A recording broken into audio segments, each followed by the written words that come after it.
Hello, everyone. There's Chad and there's Rory. Hello. Sorry. Hey, everybody. No worries. So it's that night again. Monday night. MCU loving. Hey. McHugh loving. It's our Marvel Mondays rewatch, re-rank all the movies. Hitting the halfway point. I think maybe just past it. Maybe this is exactly it. Who knows? But we're covering Guardians of the Galaxy #2, Volume 2 tonight with Chad and Rory. So how are you guys doing? Good.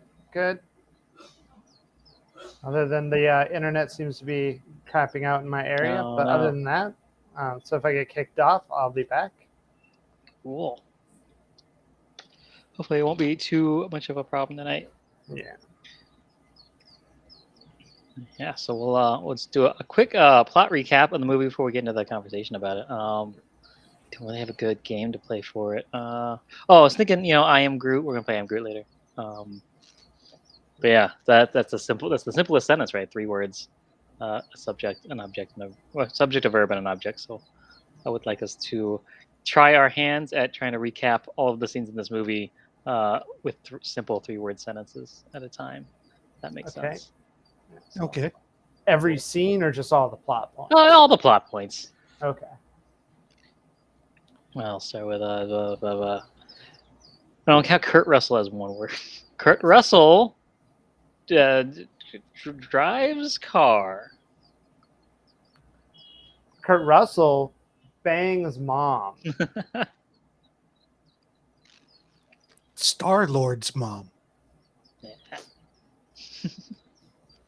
I mean, technically that's 3 words. It's Yeah. not really a sentence. Check your mom. Yeah. Kurt Russell bangs whoever. Kurt Russell bangs millions. No, and that's later though. Guardians fight monster. Guardians beat monster. Groot dances. Ooh. That's still a 2-sentence. What does he dance? I'm really bad at this. What is it?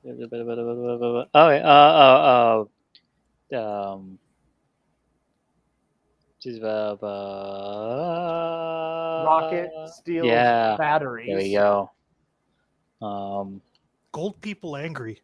Yeah. Chase with drones. Kurt Russell bangs drones. Big Bang.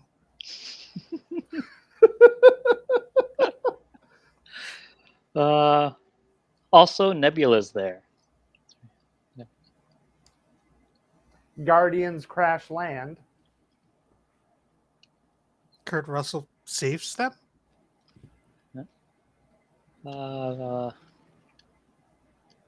Rocket fixes ship. Star-Lord and Celestial.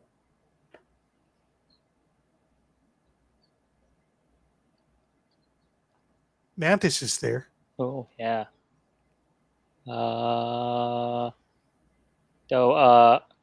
Ravagers bang robots.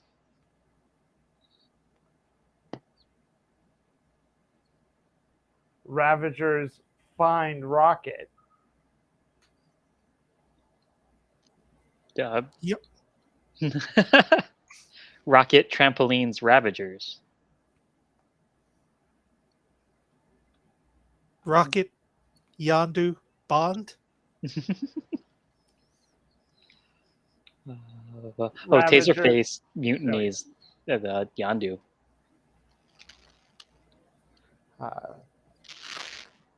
Yondu, Rocket, Groot. Trouble finding Finn.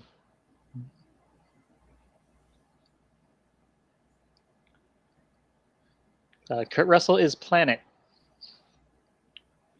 Kurt Russell is bad.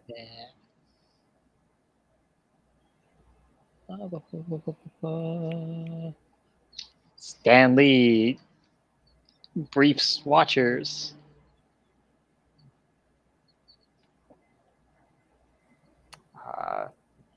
Guardians reunite, fight.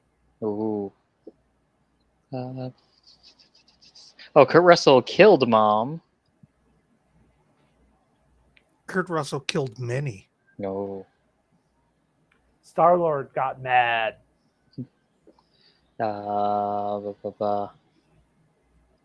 Groot bombs brain.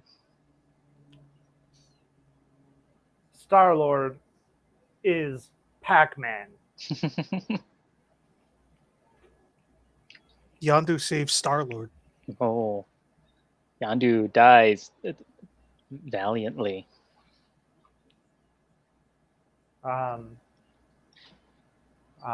Ravager firework funeral. Hmm.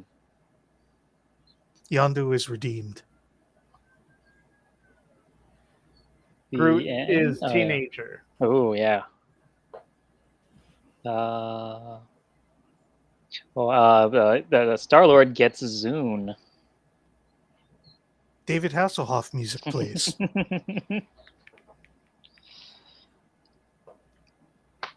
And Stanley gets abandoned.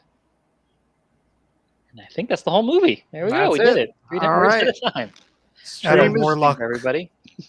Oh yeah, Oh yeah. Adam Warlock. Adam Warlock teased. Yeah. Mhm. Yeah. What are your guys' initial thoughts on the movie as we get into it? This one, I feel like the first time I watched it, it was rated high on my list, and it's still rated high. I feel like this is one that really retained its value, and I didn't expect it to off the bat, but it really did. I also had it really highly rated when I first watched the movie. I thought it went down, but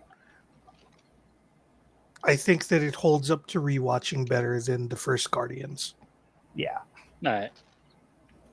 Yeah, it's got real strong themes in there, and like it's the really good story with, especially with the Yondu and Rocket stuff. I really responded to. Also, I think that the soundtrack to Volume 2 is better. Yeah, I think so. You can hear that Zune quality right off the bat. Mhm. You guys ever had a Zoom? Never No. did. No. No. I tried getting like weird off-brand MP3 players for a little Right. bit Yeah. before I finally succumbed and bought an iPod. Yeah, I think there was that little bit of time at right at the beginning was sort of the Wild West of like there's all kinds of different MP3 players and things you can get, and then you have to get all the weird software and stuff. Mhm. Just And turned then into eventually it just became iPod, yeah, iPhone, Android phone. right. That's yeah, it. That's Those it. are your choices. Yeah. I feel like this movie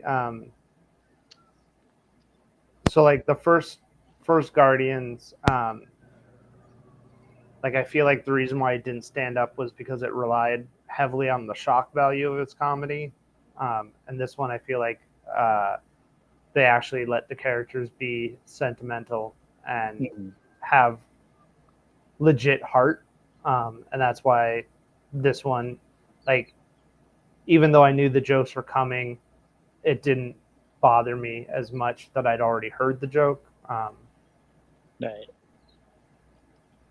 Because a lot of the humor is coming straight from the characters being the characters, right? So it makes it Everything feels more easier. organic Yeah. in terms of the humor.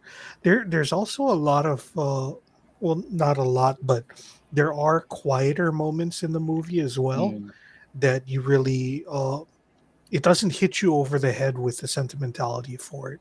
Like for example, when Mantis and Drax are just sitting around talking, and then Mantis reaches out to feel what Drax is feeling, and then she just starts sobbing.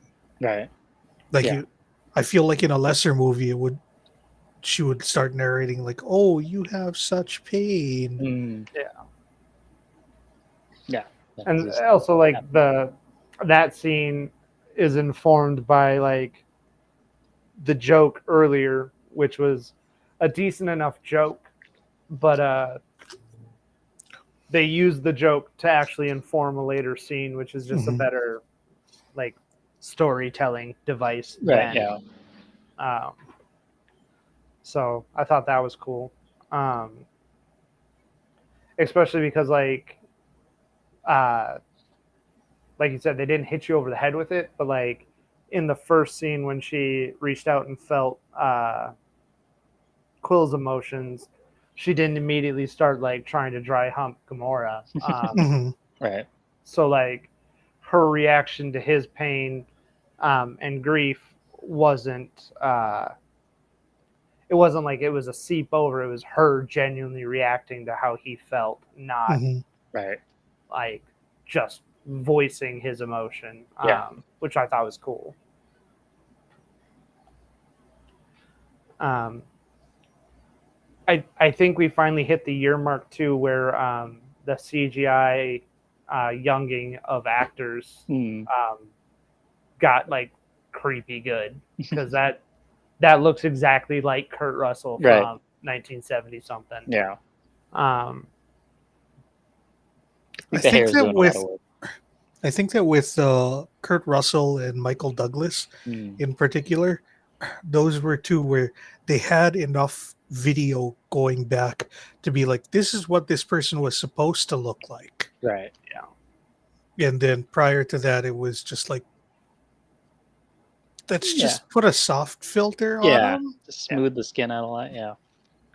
And I think like with Kurt Russell and with just said his name and I already forgot it. Yeah, like in the Michael 80s. Douglas. Yeah. Yeah, man. Yeah, Michael Douglas. Like when we think of them, we think of them in the 80s, and we have kind of an idealized version of young them. So like when we see it on screen, it's like, oh yeah, that's right. That's what Michael Douglas and Kurt Russell are supposed to look like. But when it's like, I feel like Robert Downey Jr. when we saw him, it's like, oh yeah, that is what probably what he looked like back then. But I don't think when I think of Robert Downey Jr., I don't think of 19-year-old Robert Downey Jr. You know. But I still think of 35-year-old Kurt Russell when I think of Kurt Russell. Oh, maybe that's just me. I think it's Snake Plissken. Snake from Escape from New York or Escape from LA? Escape from LA. I'm one of those crazy people that loves Escape from LA. Yeah, it's the best one. Okay. For me. I also enjoy it. Maybe that's just people our age are more into it. Maybe. I think that we were too young to appreciate Escape from New York the first time around. Yeah, I think so. Yeah, Escape from New York I didn't watch until after I'd seen Escape from LA. Right. So Escape from LA was just a better version of the exact same movie. Yeah, because it's basically the same movie. Yeah. So, oh man, now I gotta watch that again. Yeah. I haven't seen that in forever. Just watched it recently. Where's the stream? But yeah, even I agree with what you're saying about how we envisage those guys, but still, like this was even leaps and bounds above the Michael Douglas one. So, like it's very clear. Like every time we're seeing that like happen, that like the technology is jumping up to the point that old actors could just play themselves again, right, as a younger version. Yeah, which is kind of cool. Right. But yeah, so we're going to see a lot of that when we get to Captain Marvel, maybe next month. It's coming up, and that's we have the whole young Samuel L. Jackson, which I think it only distracts you when you think about it. But I don't think, if I recall correctly, I don't think about it too much when I'm watching the movie. No, how weird it looks. But I don't know. We'll see. I want to say that Coulson is actually slightly more distracting than Sam Jackson was. I remember the thing that threw me off was not Samuel L. Jackson. It was Nick Fury with hair. That's the part that was like this. Like it's almost the same character, but not quite the same character. Like yeah. But it still looked like a young Samuel L. Jackson to me. So yeah, they got the face right. I remember thinking, just wondering how they did the body, because a younger, thinner man's body instead of a, you know, 65-year-old man running around. So I was wondering if it was a body double or whatever. We'll talk about it. We'll talk about it. Yeah, we'll talk about that in a month and Yeah. a half or so.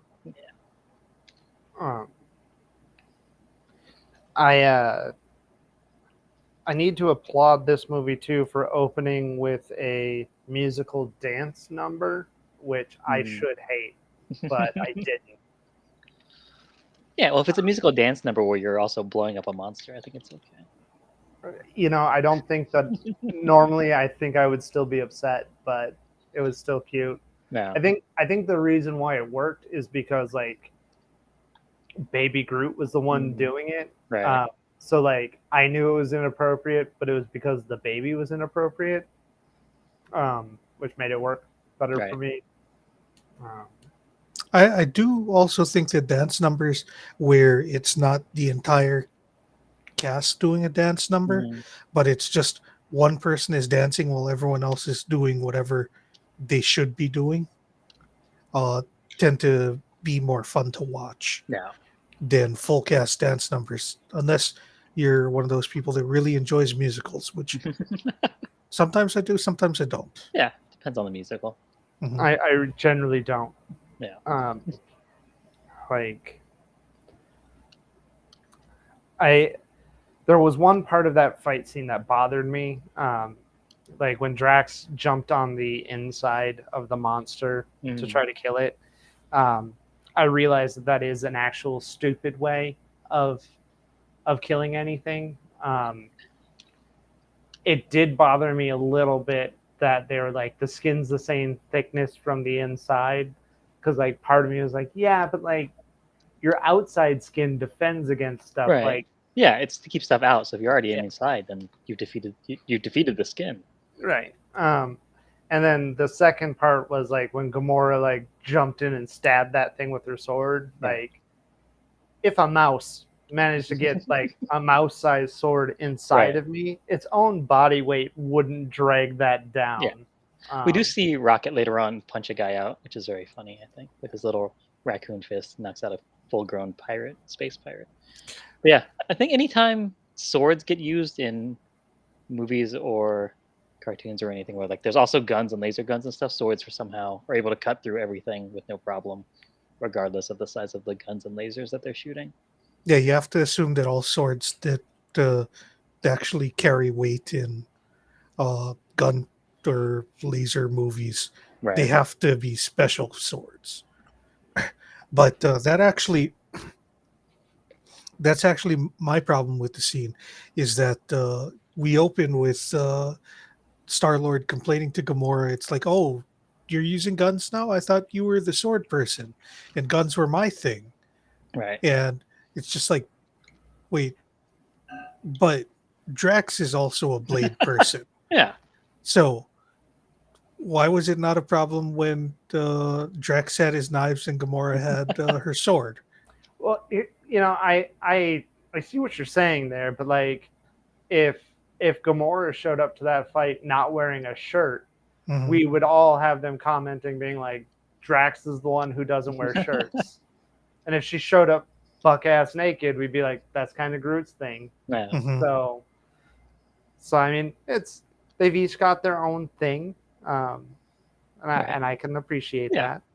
And I think he's got, you know, in their relationship, he thinks, oh yeah, I'm impressing her because I'm a good with guns and stuff. But then when she's got a gun and she's also good with it, then it's like, oh, then how am I supposed to stand out and be cool to her, even though I don't think she thinks he's cool because of any of that stuff. That's the way he's looking at it, right? Yeah. I agree that using swords against guns is stupid. There's a reason why no humans have ever successfully done it. It's because they weren't laser swords. Yeah, that's true. But the thing, it's true. So I was gonna say, you can get killed with a sword just as easily as with a gun. Like if someone hit you with cut your head off with a sword right now, it would work. But there's a situation where like shooting guns at like a tank, and that's not working until you sneak up on it and jump up in the air and stab it with a sword, and it explodes. It's basically how it works in movies. Yeah. Um, That's also, cool. a tank is a thing that if you got inside it with a knife, you Right. could really fuck it up, even though the knife would be useless on the outside. I'm just saying, Right. like, I understand the joke, but the logic of the people making the joke doesn't Yeah. make sense. So, I think they're really focused on the whole skin thing and not on the fact that once he's inside, cutting up all the insides, that's definitely going to kill it. Yeah, there's a lot of soft stuff on the inside that's not skin. Yeah. like, I also just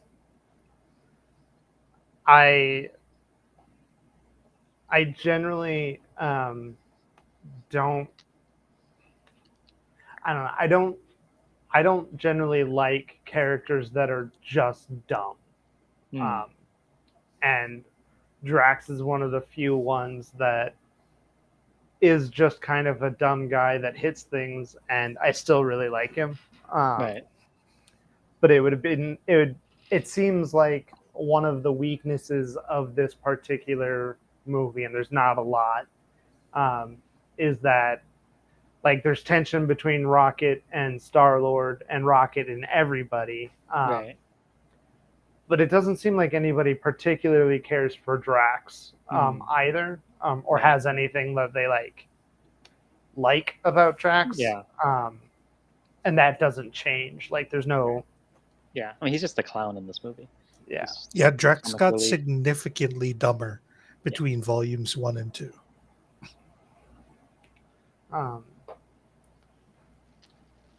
Which is weird because I still like the character. Like Right. I feel like in this one though he was dumber, and in the other one it was like a cultural thing where he doesn't take, like when they say like they take everything literally, they don't have Right. that. And it was funnier in the first one because he was taking things literally, and he may still not be the smartest tool in the shed, but at least the miscommunications were funnier that way. Mm-hmm.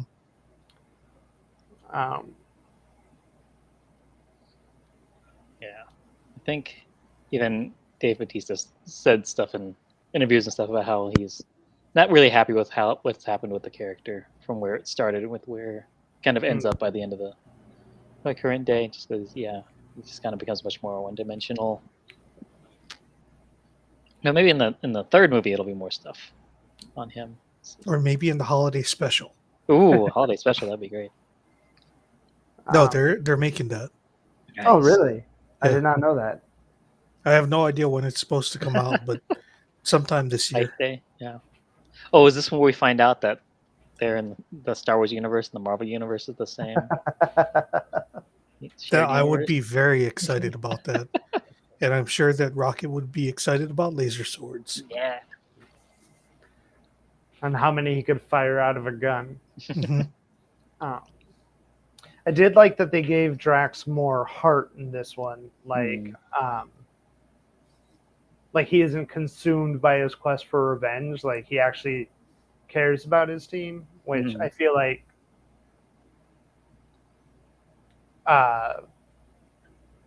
it's what saved him from being just a one-dimensional clown character, is that like he actually gave a shit about Mantis. He actually gave a shit about Star-Lord. Like out of all of them, he's the only one that I actually felt like liked his team, which is why it was more apparent that they never had anything necessarily good for him. Yeah. Mhm. Yeah, he doesn't get to have much of an arc because he already likes everybody.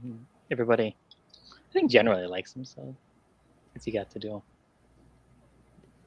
I mean, I liked all the stuff that he had with Mantis, but it's just a comic relief kind of thing. Yeah.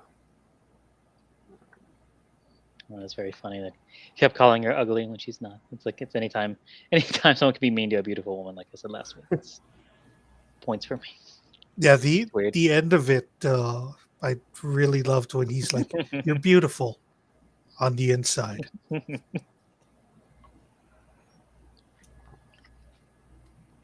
So the gold people, The sovereign.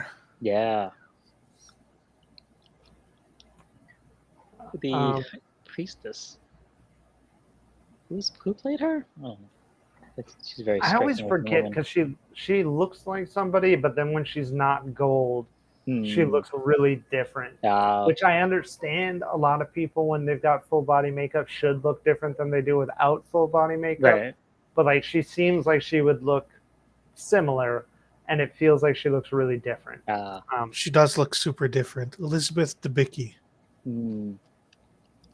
She was in The Great Gatsby, the Leonardo DiCaprio one. Oh, never seen that Me or either. read it. Yeah. Also, she's not like the super important woman in there. Oh, okay. She's like the third highest credited woman. No. Um, we just need to know if people are mean to her in The Great Gatsby so David can watch it. Yeah. Um, I assume he's mean to everybody in that, right? I think. I think it's everyone except for the main woman. Okay, there you go.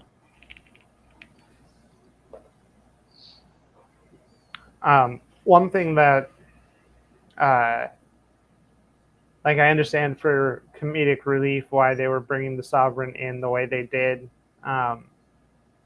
But it's one of those things that is like a pet peeve of mine of sci-fi is that when you make an entire culture or leadership of a culture just obviously dumb, Right. while still giving them a lot of technology and a lot of power. Right.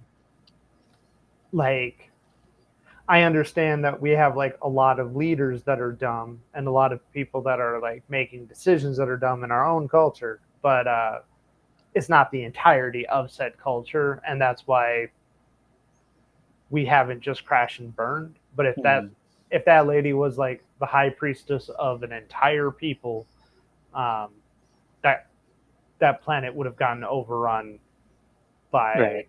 any of the galactic threats that we keep seeing. Hmm. Well, Like, she's not like the number one person in charge of everything, because she answered to like a council or something that they Something like mentioned that. during the Yeah. post-credit Yeah. sequence. Yeah. So presumably she's just considered. She's just one of those people where they're like mildly incompetent at their job, but they keep failing upwards. Yeah, I can see that.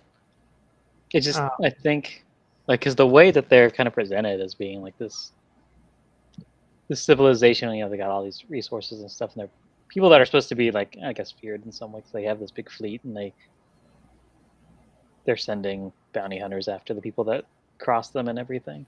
Like, you'd Also, want to see they're them be like successful at something, but we only just see them constantly getting the piss taken out of them, so they're not mhm. intimidating at all. Were you Also Chad? they're supposed to be like perfectly genetically engineered or Right. something, right? Or was it like just super eugenics or something? Yeah, I think it's some that kind of a thing. Because The cats are she all did really mention good-looking people. specifically that they don't have sex for Yeah, reproduction. and they have But- birthing pods and create things. yeah, and that's my thing is I want to see if you're going to be putting that culture out there, I want to see them being successful or feared, or show the one thing that's like they're undoing why they were doing this, and now something's come along that's fucked that up. You Right. know, Mhm. It's just a pet peeve of mine in sci-fi. When you create a throwaway species that doesn't, it shouldn't be the fittest to have survived to the point that it is and still be making this mistake. Right. Um, Yeah, 'cause they're not just like one civilization on some planet that nobody knows about. Like, they're like a big deal, at least within their circle, right? So, Yeah. You just want to see them be good at something. like Yeah. I would have accepted it if like they were portrayed as like a former glory that's starting to decay from the inside. That Mm. would have made more sense to me. Right. But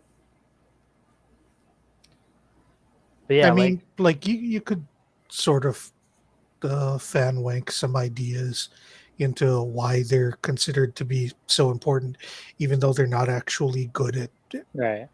as much as you would think that an important people would be good at. Because if their military force relies on drones Hmm.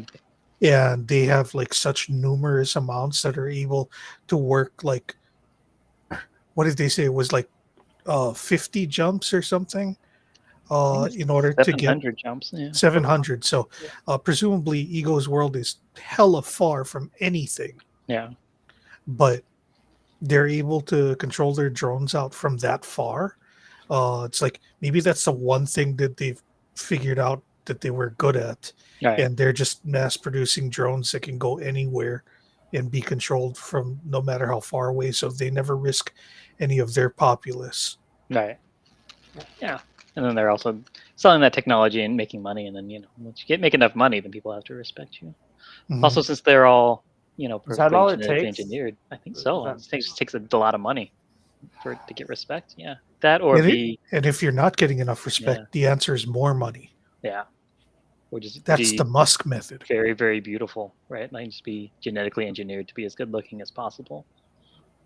And then everyone will just respect you out of that. I mean, you can just be dumb. So I think that maybe that's what their situation is.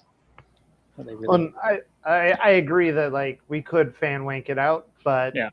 it's The just movie doesn't present us with anything yeah, for yeah. why they're important. like, and that's the only thing that like they're cool looking, and I get them as like a random antagonist number 5, but they'll never be more like that's just it. Like I say, like I'm reaching for weaknesses because Right. Yeah. the rest of this movie I felt like was really strong. Right. Yeah, because I mean, they serve their role in the story fine, but like I said, when you see them, you kind of when you think about it, you go, yeah, that's kind of a shallow depiction of these people. Yeah. But if there's going to be the whole Adam Warlock thing in the next movie, maybe we'll see more of what's going on with their society. Yeah. So during the drone chase, where they blow the back of the ship off, and Nebula, she keeps trying to grab that yarrow fruit, and everyone keeps telling her, no, don't eat it. It's not ripe. And then later on, when she stops the Ravager attack on Rocket, right, and she blows Yondu's fin off. It's like, hey, hello, boys, and then takes a bite out of it and spits it out. And goes, that's not ripe yet. Like that kind of joke. I'm a sucker for that. I like that a lot. It was good, and she delivered it well. Yeah. Mhm. I feel like Karen Gillan has been, I don't want to say criminally misused in the MCU, but it's like, man, I wish there was more Nebula. Yeah. Like she's a character that I really wanted to see more of, especially after they gave her the emotional growth that they did in this movie. Mm. Yeah. And I think that's what sold this movie so much for me is Volume 2 was all of the emotional growth that Volume 1 didn't have. Mhm. Even Star-Lord had moments where like he was genuinely acting Mhm. instead of just being like, I'm a comic space pirate kind of guy. Which I thought was cool. I Yeah, feel like Guardians Volume 1 is sort of like It's Always Sunny in outer space. They're just a bunch of roving assholes. Yeah. well, They're even learning like, to like each other. So there's something there. But yeah. well, no, it was just, I'm gonna go ahead and throw out that like Rocket's always a mean asshole, and that's kind of why we love him. But Mhm. I mean, this movie explained why, Mhm. Right. and that as soon as they did that, it's like, oh yeah, it does really suck to be Rocket. Like, Right. um,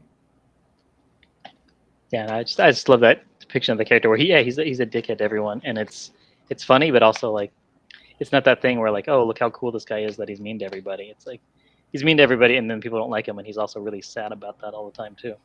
So it's a fun thing to do with your CGI raccoon when you could just be chomping on a cigar and saying dirty words. But It's a lot more depth to Well, them that's than what that. Howard the Duck is here for. Right. Um, We see in the credits, but I don't think he to do anything in this movie, does he? He's the hitting on Ravager. one of the women at the Ravager whorehouse. Oh yeah, we gotta get to that. Too. About the sex bots. Yeah.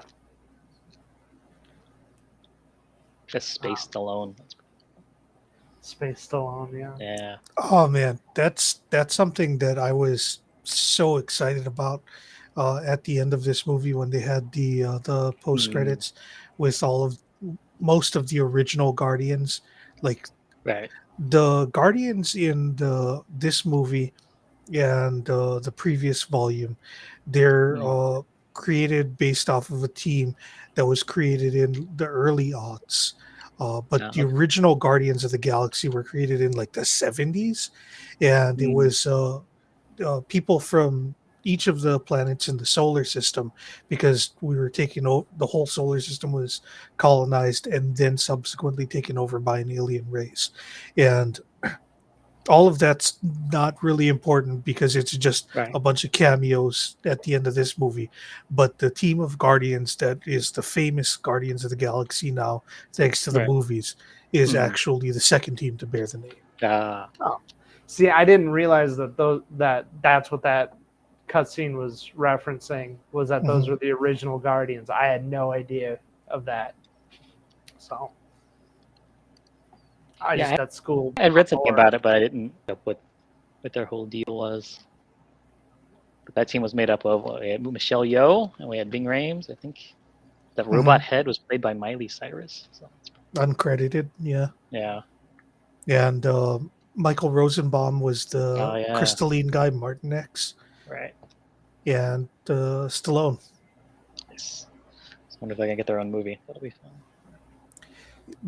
That I would love to see a Guardians movie, but I cannot imagine that they're going to get like that cast. Right. Yeah. You can probably get it for like a mini series or something. Maybe. I mean, 4 or 6 if they episodes. tell Stallone that he gets to yell, "I am the Guardian," then he's probably in. Yeah. Just realized Stallone and Kurt Russell together in this movie. It's a Tango and Cash. Tango and Cash, yeah, Yeah. reunion. Oh, But I don't think they didn't even interact think at all about in the that. whole movie. No. Yeah, Tango and Cash was so much fun. Yeah. I'm glad that you changed that from so good to so much fun. I started to say it, and then I was just like, "Hold on, what was the last time you watched this movie, Chad?" It was a lot of fun. Yeah. Yeah. I enjoyed it a lot growing up. Yeah. I think we revisit it, there might be some. I wouldn't be surprised to hear some homophobic slurs they sling at each other. That probably. I feel Yeah. like every movie from back then has Yeah. those.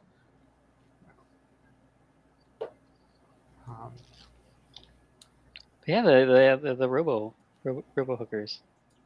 Yep. Pretty cool. Mm-hmm. I read about that.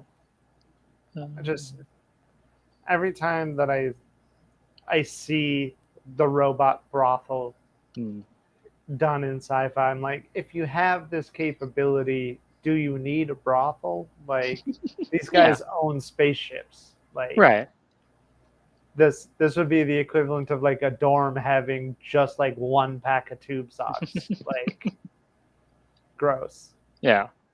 I mean, not that like, prostitution doesn't have its own level of grossness involved in it, but if you're doing it with a bot, then just buy a bot. Like Right. Maybe they're really expensive, or you don't have space on them. And they steal stuff.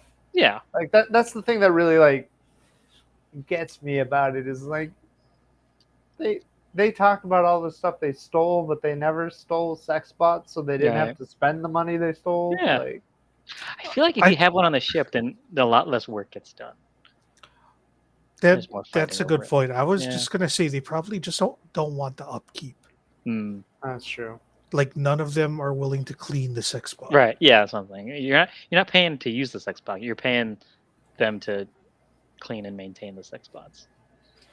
I mean, clearly you guys have worked in Sexbot customer service before. You don't be single as long as I have without at least thinking a lot about sex bots. I've Googled how much it costs for a real doll, and then been like, oh no, that's not a line I'm ready to cross yet. I'm certainly glad you're married now. Yeah.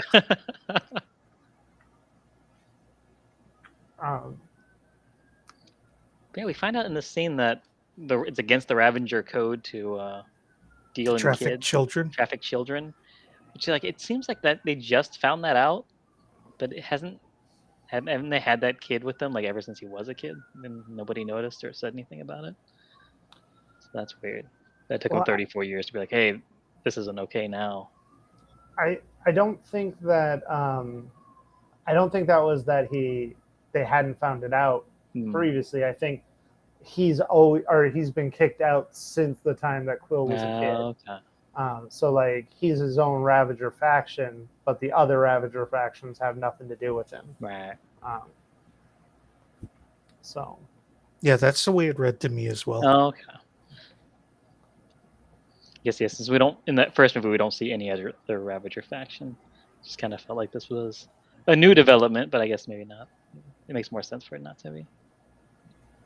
And it just shows how much more committed Yondu was to his love for Star-Lord to Peter, that he gave up being one of the boys for that. I would have liked to have known.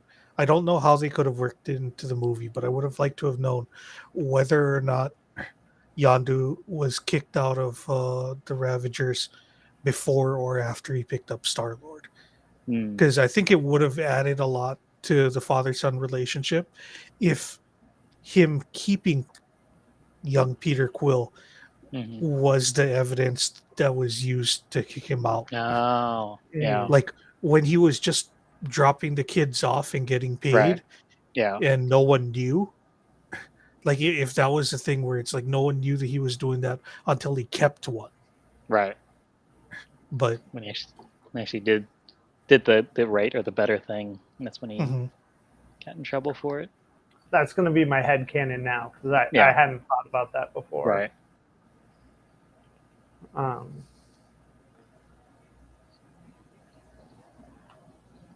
I also really want to know what that arrow is made out of.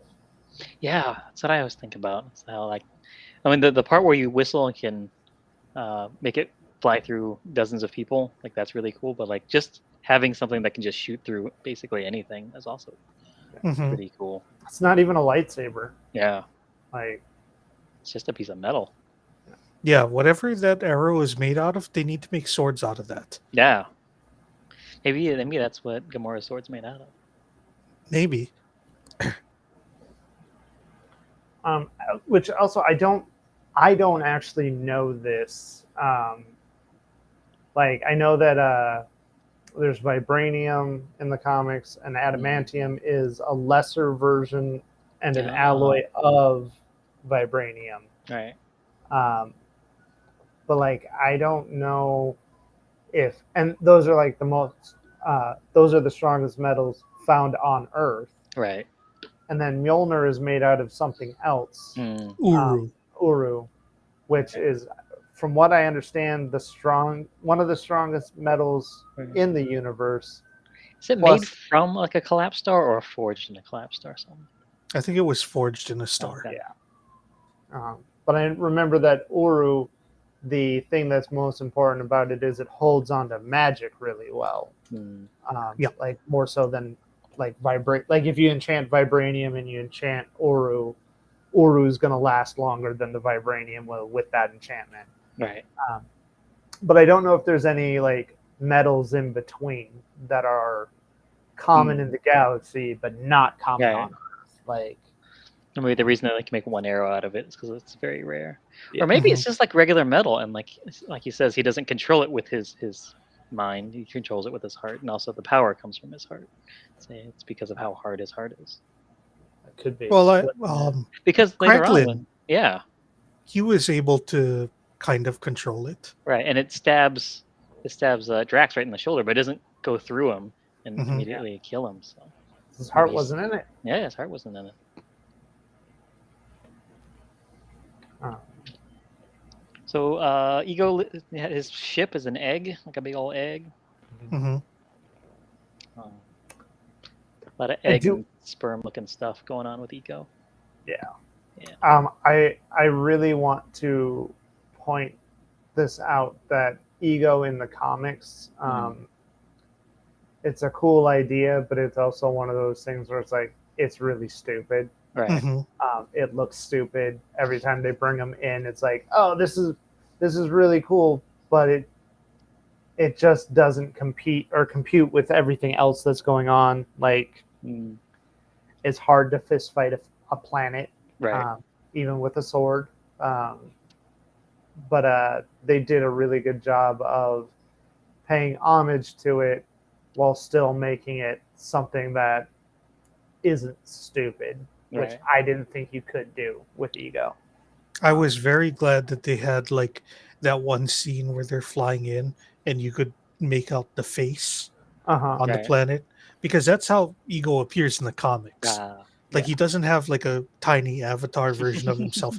He's a whole ass planet that wanders through the galaxy. Um, I guess it does get kind of muddy with the rules on Ego during like the final fight. It's like, when is he just the little Kurt Russell, or when is he the planet, and how is she able to make him fall asleep and all that kind of stuff? Just gonna have to go with it. But yeah. I mean- what are you supposed to do? Wouldn't you? I feel like the rules were a little bit muddy, but I felt like if we were talking about it, like the Kurt Russell avatar was like a hand for Ego Mm, that could actually manipulate things, and the brain part was, the brain. the brain, Ah. right? So like they'd gotten inside where he was like trying to get them, but like the brain can't just do it. Like Right.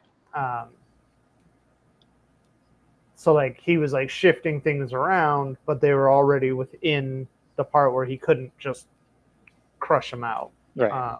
Just in that spot in your back where you can't quite scratch. Yeah. So you have to make a little man out of your skin to come and get it. I mean, I did think it was stupid for Ego to have like a cavern system that led directly to the one part of him that could be hurt. Right. Mhm. Yeah. Um, It was his Death Star porthole or whatever, exhaust port. Yeah. Yeah. but I mean, the guy's name is Ego, so I guess Right. that makes sense. Yeah. I bet he Um, didn't spend a lot of time planning the defenses for his brain. Also, I did enjoy that they made Ego an actual celestial in Mhm. this and not just a living planet. I thought that was actually really cool, that because we see the rest of the celestials later on, Mhm.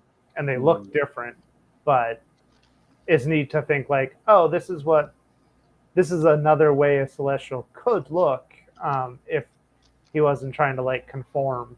I do also think it's interesting that he didn't meet up with any of the other celestials while Right. he was out looking for the Yeah. universe. For millions of years. Yeah. Also, like, just a little nitpicky thing, but like how, I guess Yondu was bringing him all the kids and stuff. But like, if he's been out there over millions of years impregnating women and things, like, this must have been a long-term generational thing. Civilizations go by in millions of years, like of people bringing his offspring back to him, right? Not just Yondu. But it seems like Yeah, it's just Yondu in the story, because I don't.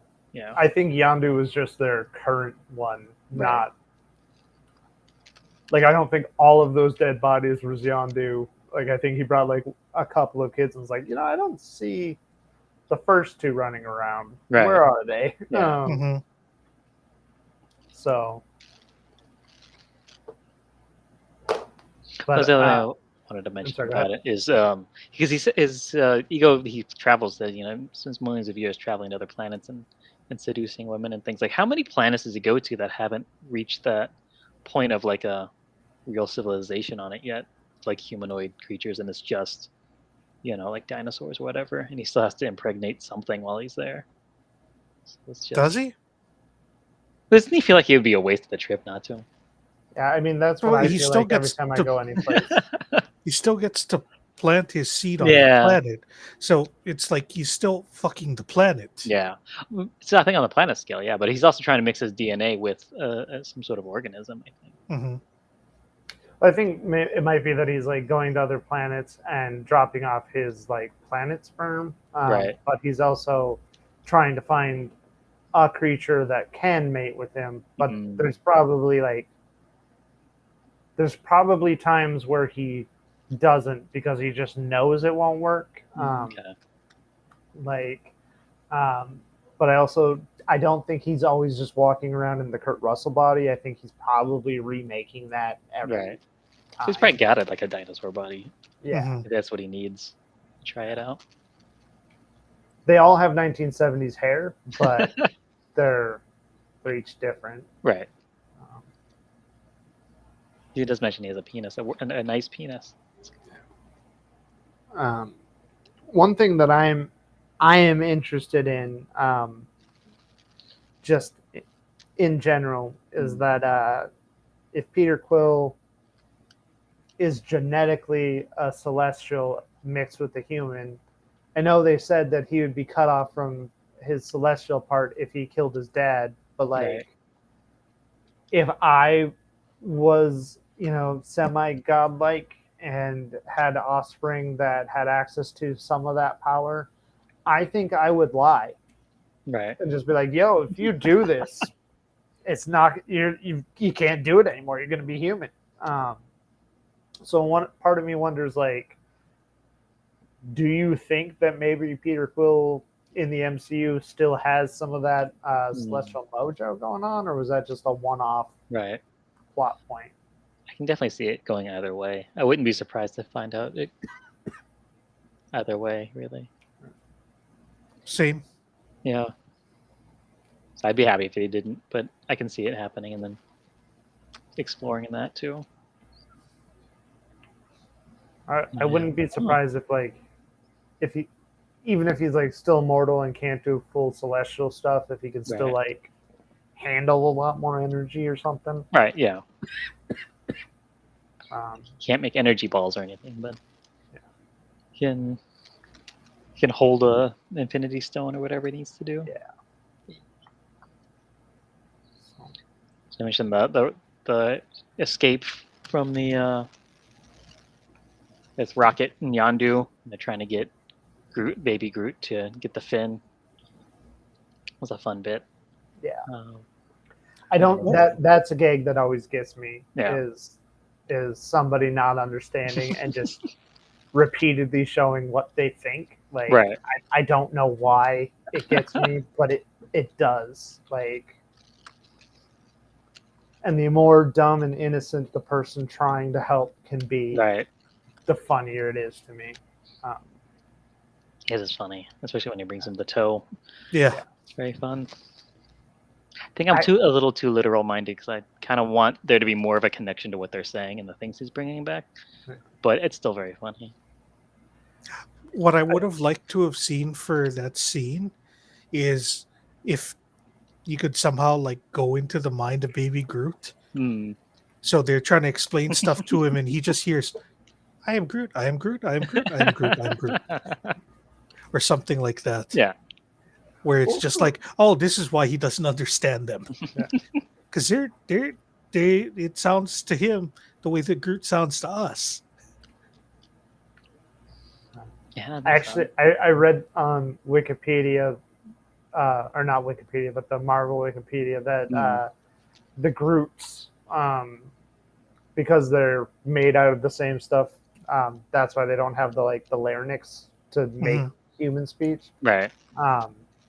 So they're saying a lot. It just always sounds exactly the same to us. But I would have loved that if you did get like inside Groot's head of just being like, I'm hearing what you're saying, but every time you say stuff, like, none of this shit makes sense. Like, I'm picking out just bits and pieces of everything all the time. Right. That would have been, I don't know how you would do that in a movie, but that would be fun. Yeah. Because I think canonically, like the thing you can see on Peter Quill's head, like where you hit the little button he pushes to make his mask come out. Uh-huh. That thing that's behind his ear, it's also supposed to be like a universal translator thing, which is why you can talk to anybody. But it's weird that it never translates what Groot says. Maybe it's just not in its software to know its No, but language. he understands Groot. Oh, he does? Oh, that's right. He does. Yeah, him Yeah. and Rocket, the only two that really kind of Mhm. know what he's I saying. think that Gamera seems like she understands him. Yeah. Like I think she responds to him a couple of times, but I don't know whether or not that's because she does understand him, or she's just like this is an appropriate response to give. Right. Yeah. And giving context clues. Hmm. I feel like definitely Peter and Rocket are having conversations with him. Hmm.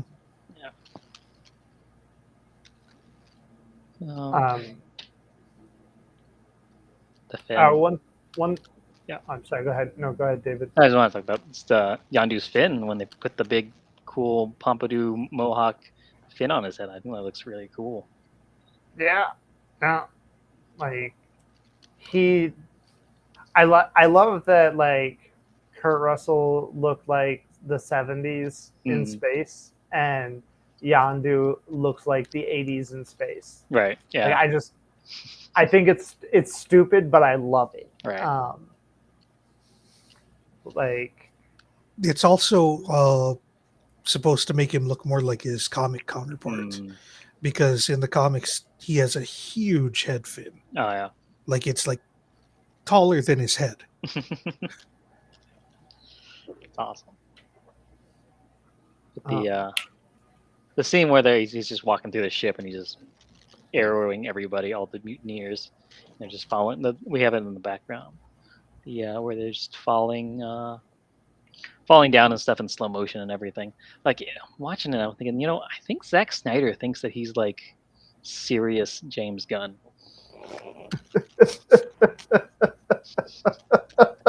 It's like I'm James Gunn if he took things seriously. I think that's what Zack Snyder's thinking. Like instead of using real music, we're gonna use Icelandic music. Ancient hymns. Yeah. That's a really interesting thing to point out. It would certainly make sense if that's how the Snyder cultists view him, because they fucking hate James Gunn. Oh, I did not know that. Is there like close to home? Is there fan lore for that, or? I think it's just because people enjoy James Gunn movies. And they're more widely praised than Snyder movies, which is the cardinal sin of that any movie can make. It's that more people like it than something that Zack Snyder made. These people topic. Actually are. They really feel like cultists. I know this is off topic, but when the Snyder Cut was coming out on HBO, I watched it just to see, and admittedly, it was better than the original release. Sort of. It was still a really bad movie that really, like, if I had watched that one, I'd been like, this is at least it's a functional movie, kind of, but it's still awful. So then I went back and rewatched like everything of Zack Snyder's done, and I just think that man does not know how to make a story. Like the only times that he does something really good is if he had a really good story to immediately go off of. Like the 300, all he did was connect shots from the comic. And the same with Watchmen. That it's functionally the exact same story. He's just connecting the pieces with everything else is just stupid. I don't understand how he has fans. Also, the owls. That was a book first.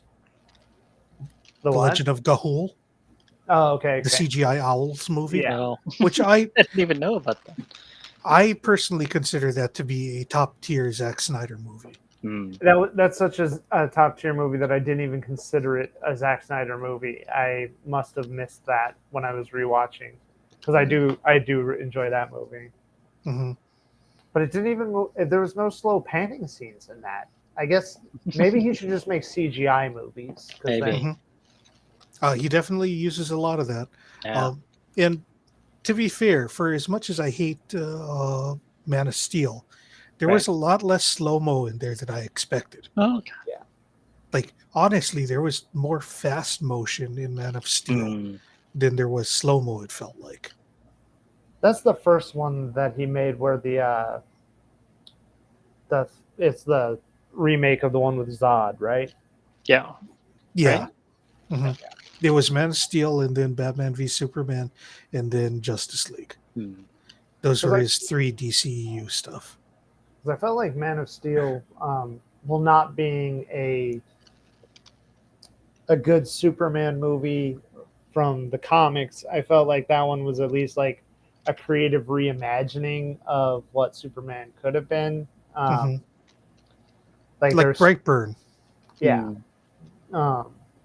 Like I would have taken that as like a what if version. Which, but I mean that's also because it's like I feel like Superman is the dumbest character if he's not being done really well, like a writer that really knows how to mess with him. Like Superman's kind of like Wolverine, where it's like unless somebody has a legitimate way of killing him or hurting him, doesn't make sense. Right. Which is why the Guardians of the Galaxy is so awesome. Is because you know exactly how each one of those guys should die. And like I also really enjoy teams like the Guardians of the Galaxy where it's not like Peter Quill and the Guardians of the Galaxy. Like if you shot Peter Quill in the head, they would all get on the ship and go out and do the same thing tomorrow. So like none of the characters has to make it through the movie, so it raises the stakes every time. Like even though like logically I know they're not going to kill him, as far as the movie goes, I'm much more flying by the seat of my pants on whether or not I still have that suspension of disbelief that they don't have to make it. Does Drax die in Infinity War? Does he get snapped or no? I don't remember. I believe so. Oh, okay. I want to say that the only Guardian that doesn't get snapped is Rocket. Yeah. And Gamora, or not Gamora, Nebula. Because they have that scene where they're sitting on the spaceship and they're the two people that don't belong anywhere. Okay. Yeah. I couldn't remember who dies when. Yeah. Okay. Cool. I mean, technically, Gamora doesn't get snapped. But... Right. Yeah. Yeah. I forgot. Yeah. Forgot how she died, but now I remember. That's why she doesn't get unsnapped. Yeah. Get to steal her from a parallel universe. So they did when they finally they escape from the Ravagers, and they're gonna go rescue Peter. They do the 700 jumps through hyperspace or whatever, through all the different jumps, and get their faces all stretched out and everything. That was really fun. Yeah. We talked about it last week, how Doctor Strange, when he was doing all of the going through the multiverse and the astral plane and everything, it didn't seem nearly as psychedelic and freaky and weird as this does. Yeah. I feel like, yeah. Well, he didn't go through that many jumps. That's true. He kind of just the one. I mean, I also really love how the MCU has depicted space travel, where there's points where you can make a jump, but you can't just do it from anywhere, which is a neat grounded way of doing it, where it's like there's certain places where whatever jump technology is there, but it also makes sense why like those cultures that have their own faster than light engines Right. are like a step above everybody else. Is like, oh, they're not coming from a jump point. Right. Mhm. Like Thanos is terrifying because he can get there without one. Yep. That's really cool. And it explains why like entire planets are getting decimated by him, is because he can just show up inside your defenses, Right. because everything would be built around defending against people coming through a jump gate. Yeah. Also, I need to just clarify that I use the term decimated incorrectly, and it always Mhm. irritates me when people do that. So I Yeah. want to cop to that. And Right. So for anyone watching who doesn't know the definition of decimate and how it's not what we commonly think it is, what is to decimate? I believe it's killing 1 in every 10 people. Yeah. So I learned technically, something new. yeah, if you decimate somebody, it's not that bad Right. compared to like all of the ways you could kill a large number of people Right. at once. So I think commonly use it to mean you kill pretty much everybody. yeah. Mhm. Yeah. Yeah. So So that's the word of the day. Do they have that fractional amount for like other numbers? Like if you kill 1 out of every 5, is it like a pentamate or something? I think so. I don't think that's like an actual term. It's because a decimation was a punishment in Mm. Roman legion times. Oh, okay. So I think it's a like 1 in 10 is what decimate technically Mhm. means Right. in Latin. Makes But sense.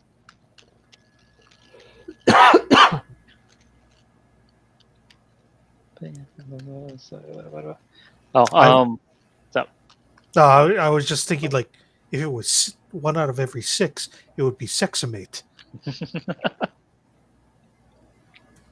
or hexamate. I don't know. Oh, yeah, I that's don't know which probably one. true. I don't know which one's Latin and which one's maybe Greek. I don't know. If you speak any dead languages, let us know in the comments, please. I don't think Greek's dead. Oh, it's dead to ancient me. Greek is, yeah. Yeah. Archaic Greek. Oh, yeah. Ancient Greek, yeah. So Gamora's sitting out in a field, and then maybe that comes at her with the ship, and it's like that Hitchcock movie, or that scene from The Simpsons is really what I think of when I see that. When Marge is trying to remember why she doesn't like flying, and she remembers the time that she and her mom were in a cornfield, and a plane was chasing them. Wait, what?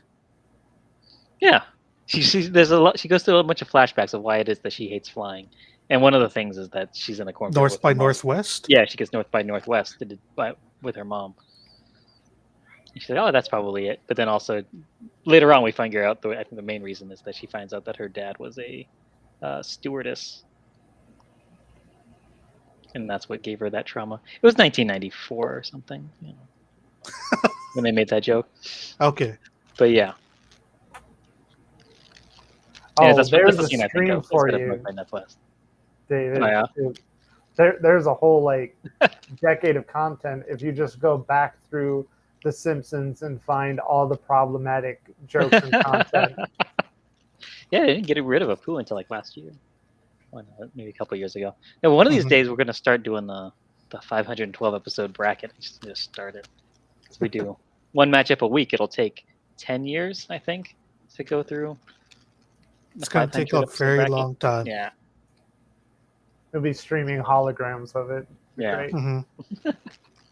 Once you get to the what is the best episode of the first 512 episodes of The Simpsons? We'll all be getting dangerously close to retirement age. No, we won't. No, we won't. There's on where we're not going to be retirement for us. We work until we die. Yeah. Unless someone gets rich. Someone gets rich and they can retire. Right. But then it's just being rich. I don't think it really counts as retire. Mm-hmm. Just stop working because you're rich. Hexa is Greek and sex is 6. There you go. Or sex is Latin. The way you remember it is that Latin lovers into Mhm. sex. Yeah. Whereas Greeks are into hexes And witches. and Yep. witches. All the witches I know are Greek. All the Greeks I know are witches. I don't know. And sex is in the dead language that doesn't remind us of anything. So, Rocket and Yondu, they have that moment when they're after they get through all the jumps and stuff, and Rocket's still being a dick, and Yondu goes off on him, and I can't think of the actor's name right now off the top of my head now. Michael Rooker. Michael Rooker, yeah, he does a really great job with that. His whole monologue about how he's mean to everyone because if it's just a little bit of love makes him realize how empty he is inside. And I know exactly who you are because I'm you and all that stuff. He does a great job with it. That was a really great scene. Yeah. That really touched Mhm. me. I feel like he did such a good job with Yondu because like you shouldn't like Yondu. Like the way it's written, the way his character arc is, like he should be like that toxic dickhole that you just don't want to be around. Right. Like Taserface or Mhm. all of the other Ravagers. But like he pulls it off somehow, and I just don't get it. Right. I think part of it is Michael Rooker's innate Mhm. charm. Yeah. Because even like in The Walking Dead, where he plays that angry Yeah. racist hillbilly guy. Merle. Yeah. Yeah. Like I don't want to say that I liked him as that character, Right. but he wasn't as off-putting as he could have been. Right. I feel like. Yeah. Because he's still got like heart and depth to the characters that he plays, even though they're bastards and jerks and always feel like they're about to beat you to death. Yeah. Like there's Mhm. still like some heart there. I think, oh, this is really a person too. He's got something going on. I don't know. So He's a he might- charismatic guy. He might that's be a what- racist, but he's the good guy. Yeah. He's Yeah, our and- racist. Well, like that's the thing though, is like I don't like he does have a charisma, and I do like him, and he picks really good roles that are difficult, which makes me think that he's probably like a smart, capable actor. But like Right. none of his parts have ever. None of his parts until Yondu have like hit my awareness where I'm like, oh, this guy is always amazing. Mhm. But like every time I see him, I remember like, oh yeah, he's usually pretty cool, but this character's an asshole. Hmm. But that it's like that. It's that weird thing where it's like he's always like in that Danny Trejo category of like, oh, I see him and I'm excited, but he's never had that one character that stuck out to me. Right. And it throws me off because I'm like, how do I know this guy's charming? But like, I've never seen him actually be like a nice guy ever on Yeah. screen. Yeah. Also, I think the other thing that works for Yondu in terms of making us like him is we have another character basically vouching for him. Like Kraglin, he sticks up for him, and he said that he's always stuck up for him, and that even when he betrays Yondu, he turns around and comes back. Yeah. I mean, just in Conklin's defense, I think he just spoke up in disagreement and didn't expect the mutiny to kick off. Right. Yeah. And then the mutineers didn't kill him because they thought he was on their side. Right. I Like, just wanted to have a conversation, but yeah, that's not how it works with space pirates. I did want to bring up Taserface. They make a lot of jokes about how stupid his name is, and I just wanted to check with you guys. Is that a character from the comics, or did they make that Yes. that name up just so they could make fun of him? Okay. No, it's a name that I think that they looked up in the comics because To they find a wanted to stupid find name. someone with a dumb name. And I know that they went deep into the comics in order to find things like that, Right. because supposedly they had to deal with Fox to get the rights for Ego. Really? Oh. or they had to deal with another studio Oh. to get the rights for Ego Yeah, 'cause I because it heard was it's packaged with something else, I think it's a probably the Fantastic Four. Four Yeah, rights. Yeah, I think I but saw that. supposedly, what I read is that they gave up the rights to Negasonic Teenage Warhead, Wow, okay. who is an X-Men character. So I don't understand exactly how Hmm. that rights trade works. Right. But it's like if you're dealing with Negasonic Teenage Warhead, you are looking up the most obscure of obscure characters. You're on the dumb names Wikipedia page there. Yeah, basically. I will admit that I have never read a Guardians of the Galaxy comic book until Hmm. after the movie came out. And even then it was only like incidentally because like they got referenced in another comic and I had to like I was following a not a crossover but an event that they were. Was it Annihilation? No. I found out that they were part of Annihilation, but I never actually read their chunk of it before. Because that was a really, really good event. Yeah, it's on my to-do list right now. I'm reading through Iron Man Disassembled. Oh, okay. Yeah, so I'm currently trying to catch up with the current run of Amazing Spider-Man. yeah, I hit that like 3 months ago that I caught up to where they were in real life and was like, well, now I need to read a whole bunch of other stuff to give them time to get ahead of me again. Mhm. But yeah, so I'm going through like characters that like I've known for a long time, but have never actually like read all of their stuff, and trying to track it down. So I'm starting out like before Civil War and reading through to current on each of them. Wow. So, but then I will be getting to the Annihilation. I haven't even touched X-Men in a while. Wow. There's a lot of that stuff that happened Yeah. in X-Men. Like I stopped reading X-Men right before the writing got awful, like really awful. And So then you like stopped reading it in 2002? yeah, pretty much. What happened like- in 2002? I believe that was around when they hired oh geez, what's this guy's name? I can't remember off the top of my head, but he's like the bane of my fucking existence as an X-Men fan.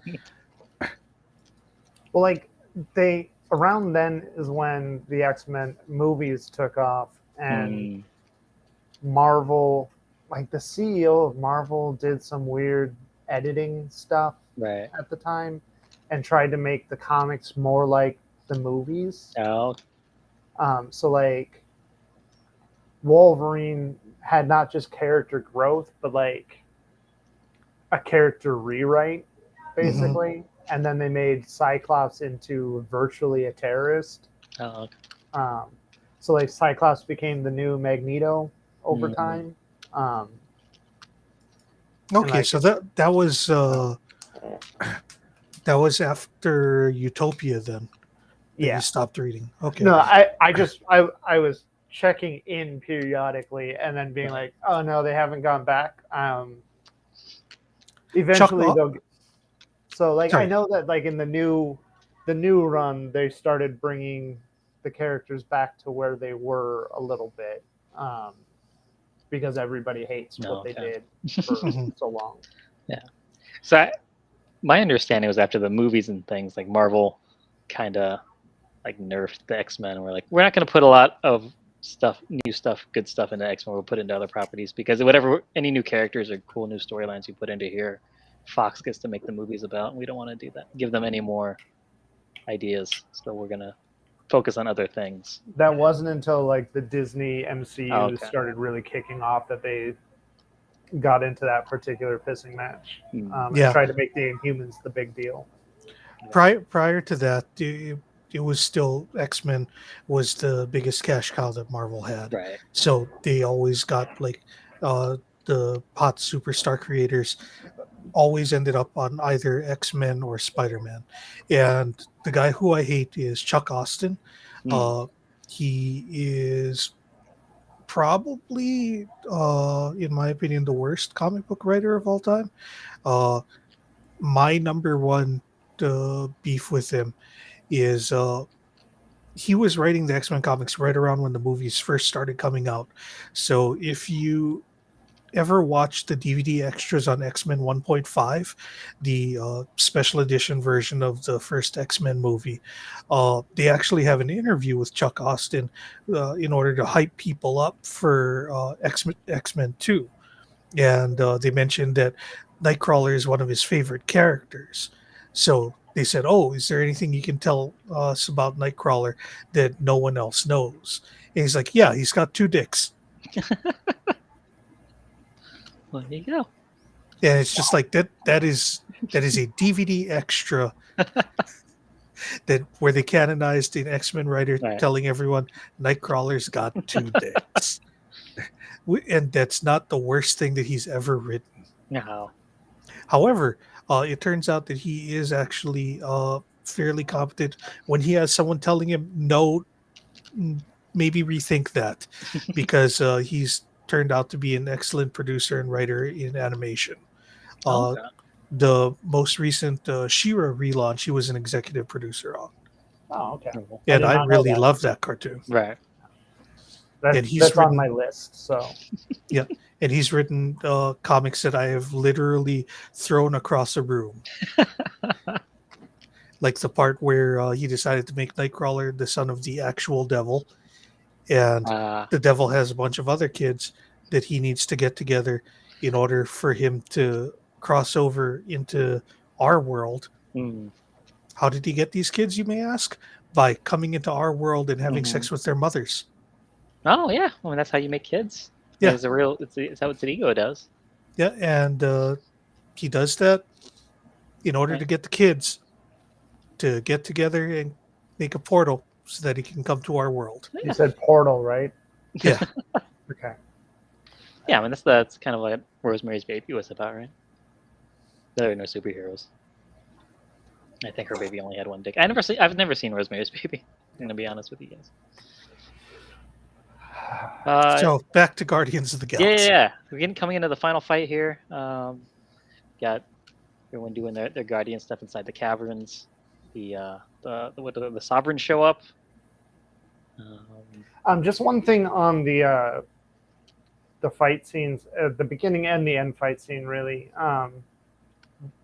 Just as a CGI movie thing, like we brought up Superman earlier, and I'm gonna bring up the Corridor Crew again, where they say that like they point out, and now that they've pointed out, I can't not see it. Is that in a lot of those CGI fights where they're flying around doing shit, Right.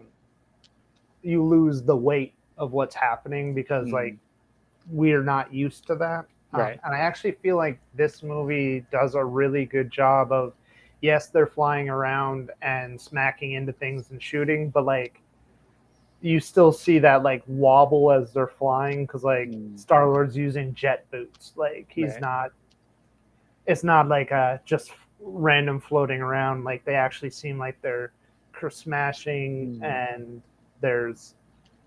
it doesn't seem like, oh, this is the final fight scene, so spectacle. It's like, oh no, they're inside a living planet and things are falling and blowing Right. up, and Yeah. they can feel the momentum. Like, Right. and They're now not, that I like, realize not it's so doing hard. ninja moves and flips and kicking one guy and then doing a backflip and kicking someone else in the head or whatever. Like they're actually dodging stuff and getting whacked with rocks and things, so they're getting Mhm. hurt. So it does have more weight to it than other, big finale fights of this ilk.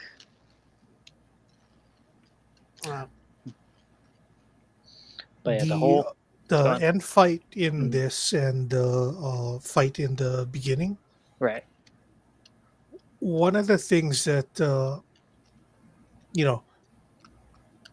that I really like about this movie in particular, and also Thor Ragnarok, is the use of real music. Mm. Like not not that the orchestral score is not real music, but like songs that you Right. recognize from outside of the movies. Right. Uh, like it just gives a little bit more oomph sometimes, Yeah. and it can also change like the character of the way that a fight scene is going. Right. Because if there was like dark, ominous music in the beginning, like Groot's little dance would seem kind of sinister. But Right. instead, it's the fun, upbeat song, and in this one, they kick off the big final fight scene. Mm. There's the scored music later throughout the fight scene, but it kicks off with Fleetwood Mac, Yeah. which is super fun. Just like how the best thing in Thor Ragnarok, which is a very good movie that we'll talk about in a few weeks, Yeah. I think we can is next. the Immigrant Song. Yeah. No, next week is Homecoming. Oh, okay. I always forget that Yeah. Spider-Man exists. Um, Yeah. I also just kind of jumping on that wagon. Love it when a movie that shouldn't have music in it from like our world Mm. figures out a way to make it work. Like Mhm. Star Wars couldn't have this music in it; it just can't. And I love that they confine themselves in the first movie to one specific period of time, and in Mhm. the second movie got to update that a little bit, and in Right. the third one, now the third one, he's got a Zune, so Right. So you can have music all the way up till 2007 or so. Yeah. Probably. um, speaking of that, just it's a Mm. random throwaway line, but Rocket asks Conklin if they have any clones of Peter's music. Mhm. He doesn't say copies. Right. Like I just love that as like a just random lines like that that like let you know like, oh, none of these people are from Earth. Right. They're using different phrasing to explain stuff that we would use, but they're not Right. using like that's Same the terminology, little yeah. world building that Mhm. does a great job. Yeah. So in this final fight where Kurt Russell and Star-Lord they're turning into rock monsters and smashing into each other and stuff. I heard somebody talking about how this movie's kind of almost they're trying to redo Ang Lee's Hulk but better.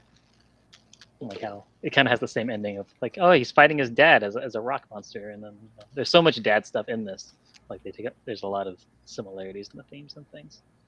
And, I think that there's just a lot of dad stuff yeah, in just general dad in stuff. Yeah, movies right. that are made by men. Yeah, I mean, they definitely have the dad themes are really strong in the both of those movies, but I don't know if there's much more of a connection past that. Something to think about.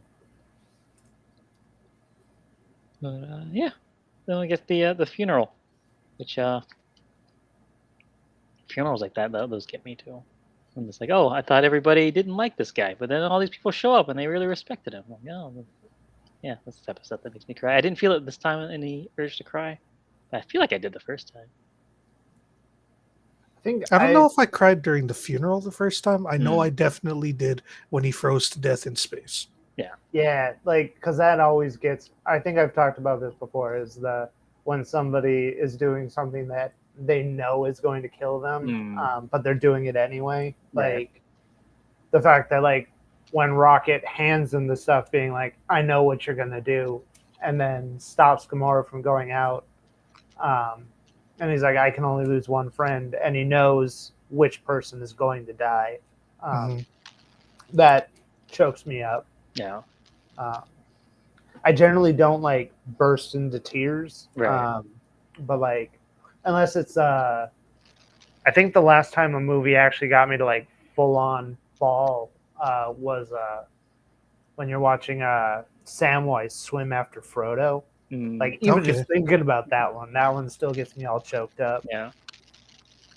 I think the last movie where like I could not control the sobbing was Coco.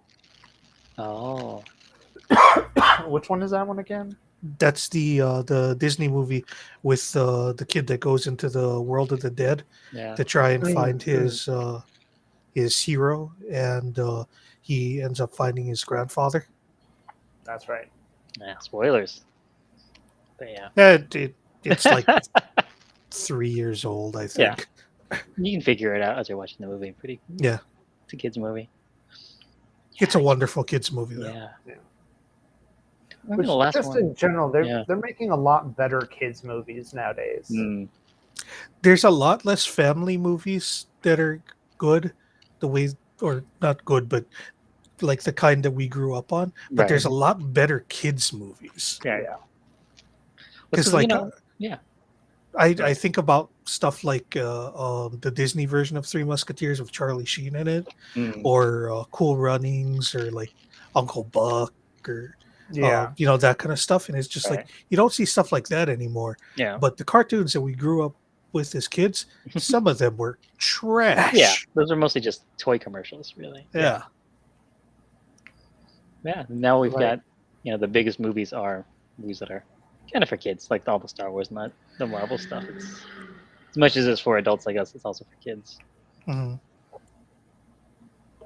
I guess I just mean like not just on like it being higher quality, Mm. but like I remember when I watched the Narnia movies that came out, like just watching it being like, I don't want a kid to see this because these are terrible messages.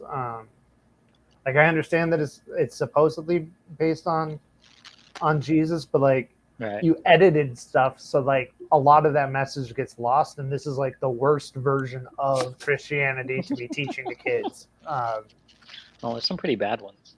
Yeah, but I mean the Narnia movies, like I just remember like the one like where like the little girl is like trying to, or is the only one who sees Aslan, and then she's like, well, why didn't you come out? And he's like, you saw me, why didn't you come to me? And I was like, she's a fucking 7-year-old. We shouldn't be teaching children to like ignore everybody that's older than them and chase something off into the woods by themselves Right. because they think it's cool. Like this is like terrible. But like a lot of the kids movies that I've been watching now, they actually have like decent solid messages that aren't like super preachy. Like Mm. and they're still funny and kid appropriate. Nice. Yeah, I don't think I ever saw any of the Chronicles of Narnia movies. I think I might have only read the first book in school, maybe. I read like I the remember. first like 3 or 4, Mm. but I didn't. I gave up well before 7. Right. Like I want to say maybe I made it to the horse and his boy. I want to say I read The Lion, the Witch, and the Wardrobe, and then got handed the Darkest Rising books, and was just like, "Fuck Narnia." Yeah. Like old people, old kid movie stuff, books. Well, thank you. But yeah, I Guardians of the Galaxy. Where the volume 1, I watched it and I was like, "Oh, this was great" when I watched it the first time, and it's still a good movie, but I just can't watch it over and over again and still get that same feel. Right. This one, I definitely was like, oh, there's enough heart in this one that it makes the jokes feel fresh again. So Yeah. Yeah. Now I'm trying to think because I have it. It's good. We can get into the rankings. We've talked about all of the mid-credit stuff already. I think, right? yeah, Declan shooting the arrow, Stallone's crew, Adam, Team Groot. Yeah. Hasselhoff, Stanley and the Stanley. Watchers. Yeah, Stanley and the Watchers. Anything else you want to say about the Stanley cameo in this one? no, It was a big deal when it happened. We were like, oh, that's why he's in all of the movies, because he's either a watcher or working for them or somehow. But then I did like this time I was a UPS man. Where it's like that is a uniquely old man / Stanley way of describing who you are. Yeah. The only other thing that I wanted to point out was that up until now we had no idea why Jeff Goldblum was Mm, in the end credits right. of this. That was a nice little teaser. Yeah, nice to see him, and then also we see one of the guys dancing is Peter Quill's grandpa that we only saw at the very beginning of the first one. Yeah. Who was also in he was the mayor in Slither, one of James Gunn's first movie he directed, I think. He's been in some James Gunn stuff. Yeah. So that stuff. So yeah, get in the rankings. Get into the rankings. Where did you guys have it before? Where do you have it now? Because I'm kind of debating whether or not to put it at the very top right now. My previous list, I actually had it below the first Guardians of the Galaxy movie, right about in the middle. Like it was in between Guardians of the Galaxy and Doctor Strange at number 14. Wow. And again, that was out of 22 at the Right. time. Right now, I'm putting it at number 6. Like, part of me wants to make it top 5, but I just liked Iron Man 3 better. Yeah. Like, there was no part of Iron Man 3 where I was falling asleep. Mm. There were parts of this movie where I was just... Right. Yeah. So I definitely like I love the Rocket and Yondu stuff a lot, but the Kurt Russell and Star-Lord stuff, some of those scenes don't really hit too hard for me. I think the whole time he's on the planet, there's not a lot going on. It's just them hearing him tell him what has happened, like history and stuff, and then them coming to the realization that he's a bad guy. But it's not like there's a jailbreak or something that they have a thing for them to do. It's just them having kind of talking to him, and so like it kind of drags a little bit sometimes for me. So I felt like that the first time, which is why I think I had it rated lower. But this time around, I actually really respected the decision that, like, when he showed up at first, Peter Quill was like, "I'm not buying it. This guy's bullshit," and Gamora was like, "Yeah, but maybe you should at least hear him out, go see what it's up." And then it wasn't until he saw the power and was like, "Oh, this is me.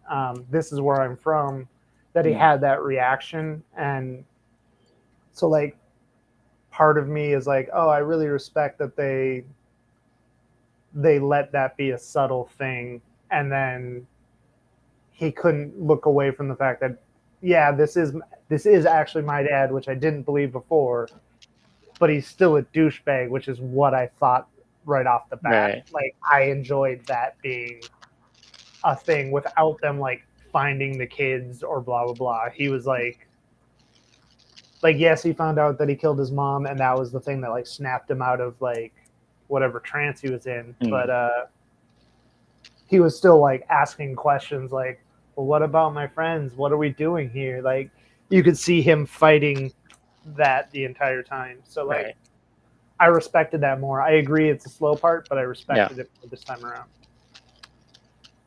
So where do you have it ranked now? And where did you have it previously? Previously, it was like probably like in the middle someplace.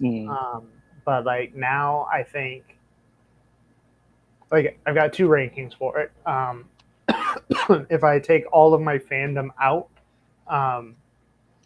I feel like this movie stands on its own. Like, this doesn't have to be an MCU movie.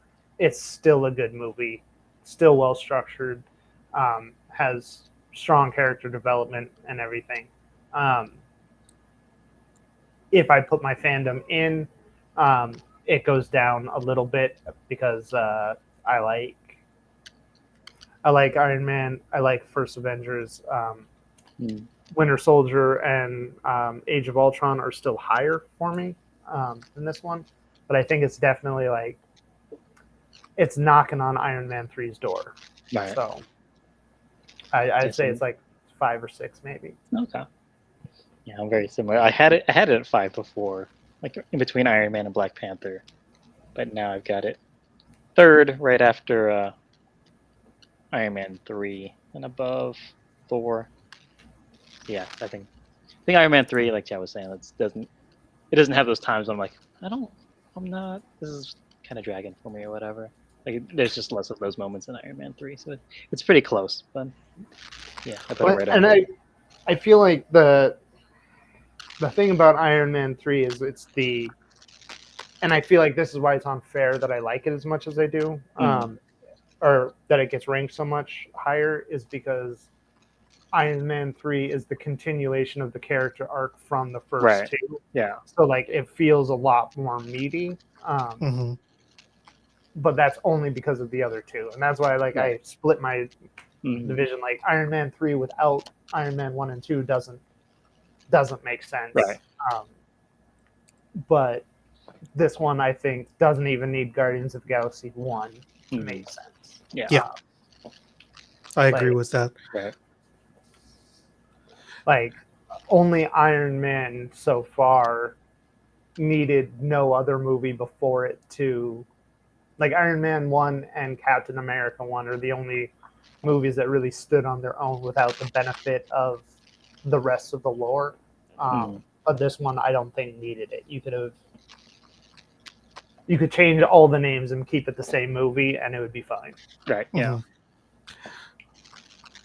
So David mentioned this earlier, that this is about the midpoint, and I went and counted. If we're still doing this in July, that's when Thor: Love and Thunder is supposed to come out. Oh, okay.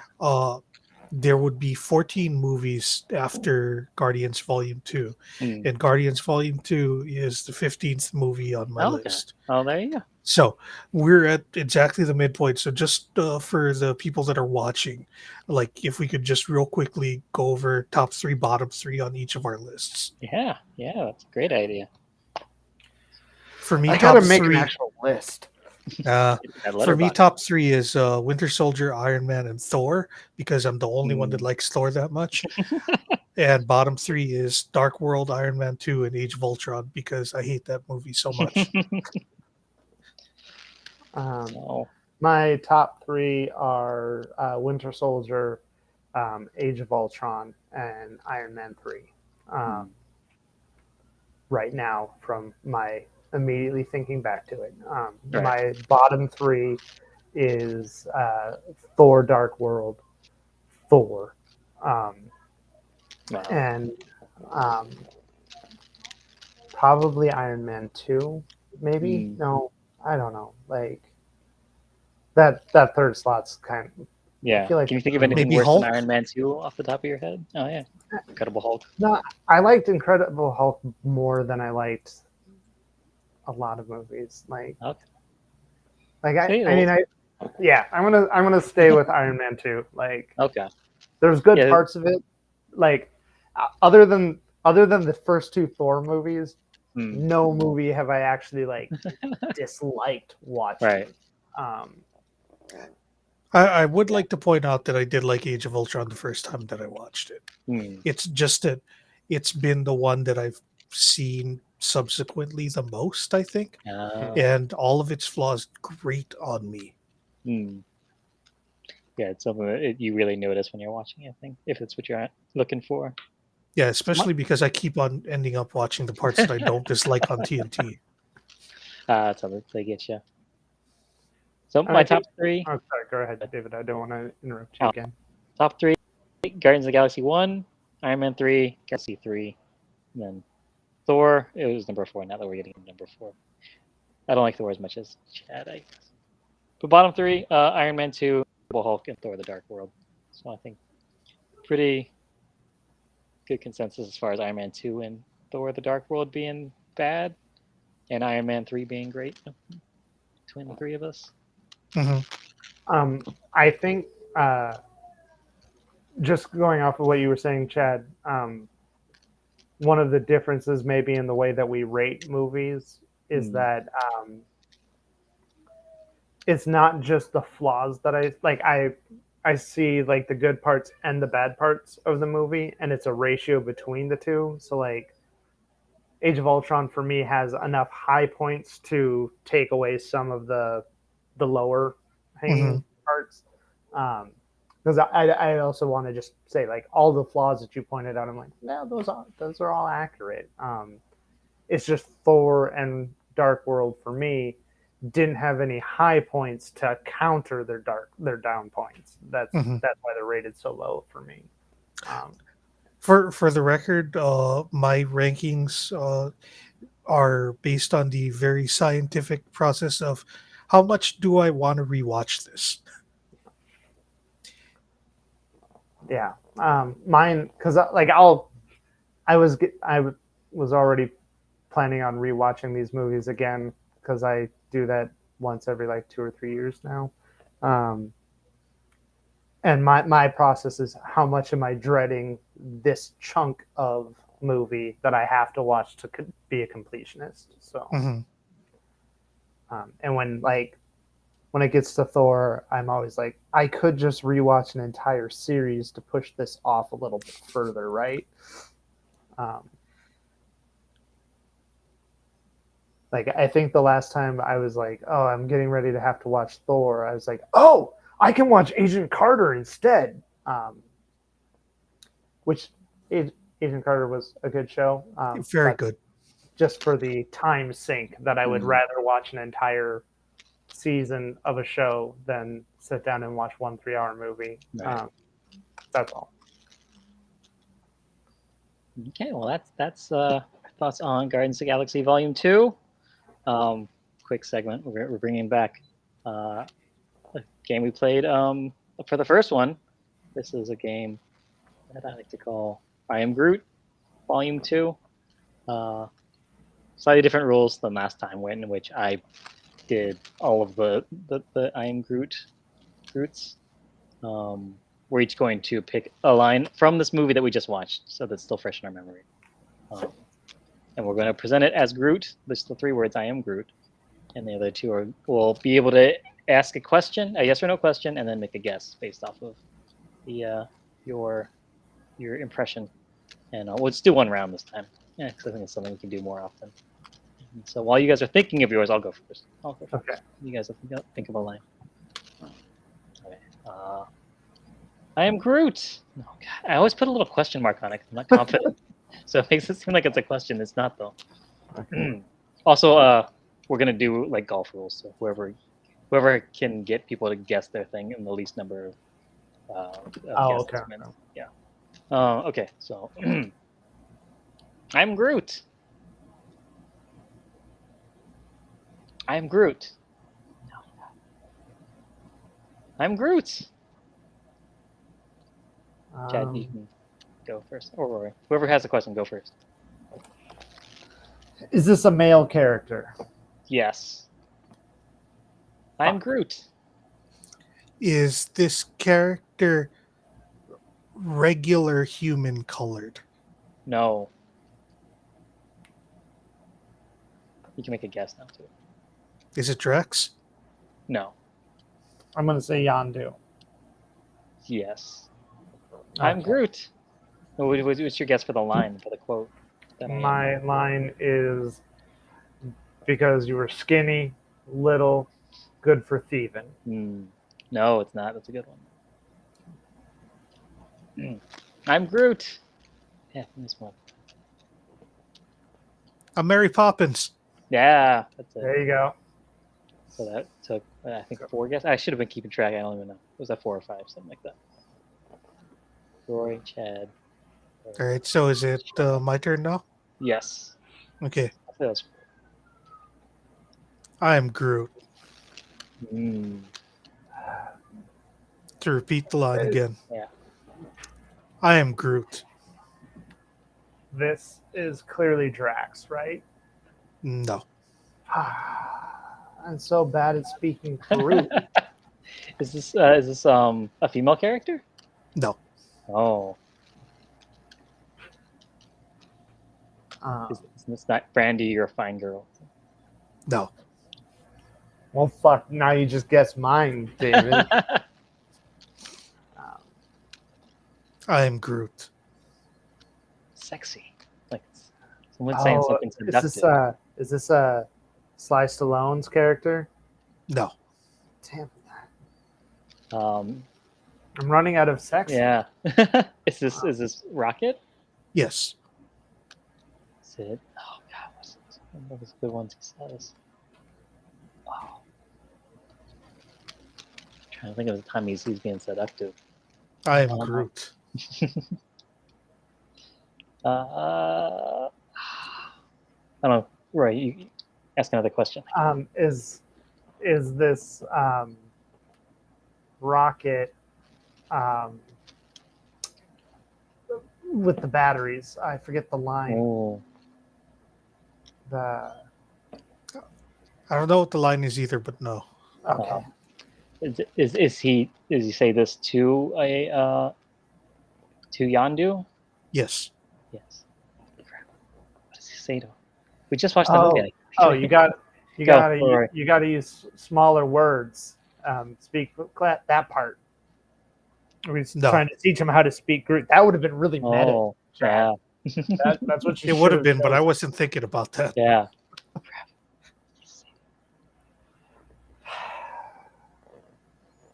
Now that you've pointed that out, though, when it's my turn to guess what you're saying, I'm going to ask whether or not it's Groot saying it.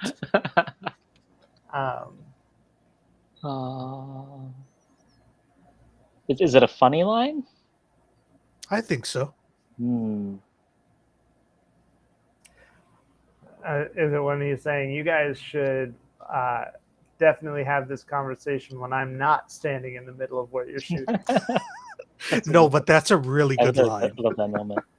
Oh, is it the one where he's saying? Oh, I just had it and I lost it. He's saying, oh, Groot. He just said, "Welcome to the Guardians of the Galaxy." Frickin' Guardians of the Galaxy, but he didn't use frickin'. It was the second part of that. Ah. It's just, but he didn't say frickin'. Aha. I stopped counting. I gotta do better at this, but that was a lot of guesses. All right. That was at least 7. So I'm going to go ahead and say right off the bat, it's not Groot speaking. Damn it! I'm out of ideas. I think I'll be able to better do this one. All right.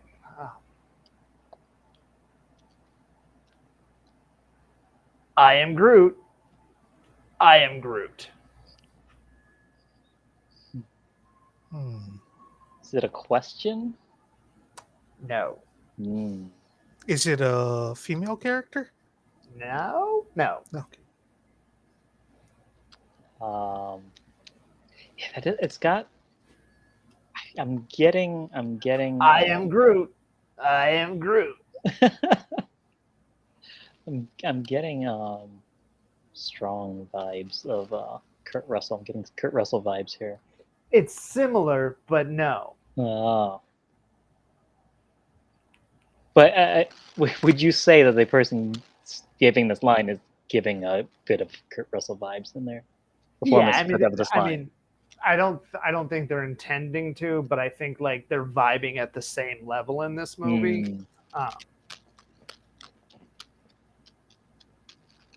don't remember what he said. Is it when Ego was David Hasselhoff? Ooh, No. That's good. Is it Peter Quill saying something about Cheers? It's like this is Cheers. No. Okay. I will give you guys a hint. It's from David's favorite part of the movie. I forgot my favorite part of the movie already. We talked about it at length, but we didn't mention this. Because there's no kiss. I am Groot. No kiss. I am Groot. Is it 2 lines? You keep saying 2. You see saying it twice. It's a two-part line. I think your favorite part of the movie is where they're bringing stuff to I do love Rocket. When Groot is bringing stuff to Rocket and Right. Okay, it might be your Yondu? second favorite. Yeah.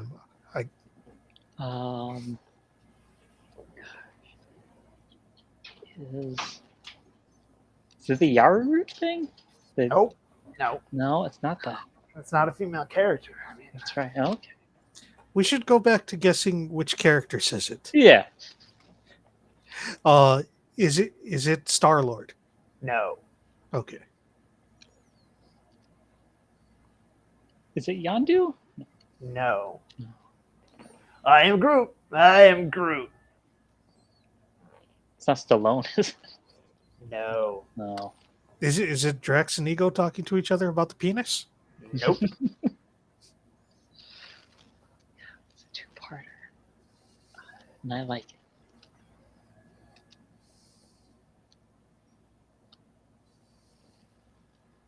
Hit us with it one more time. I'm Groot. I am Groot.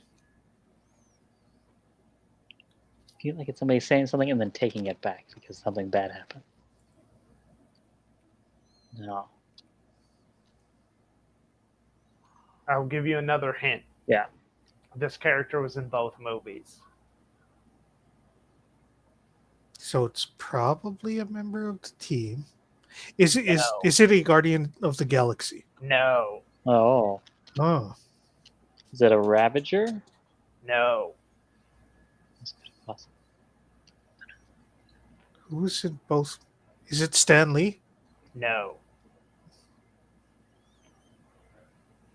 I don't know who was in both movies other than Stan Lee and the Yeah. Guardians. Is it a the human Ravagers. person? No. Is it Cosmo? Closer, but no. Is it Howard the Duck? Yes. I didn't remember him having a line in this. Once you go duck, you never. You're Wanna out go of back? unless you go duck, you're out of luck. No. yeah. That's what it was. I completely missed that. Yeah, he says it to one of the women at the robot horror house. Oh, okay.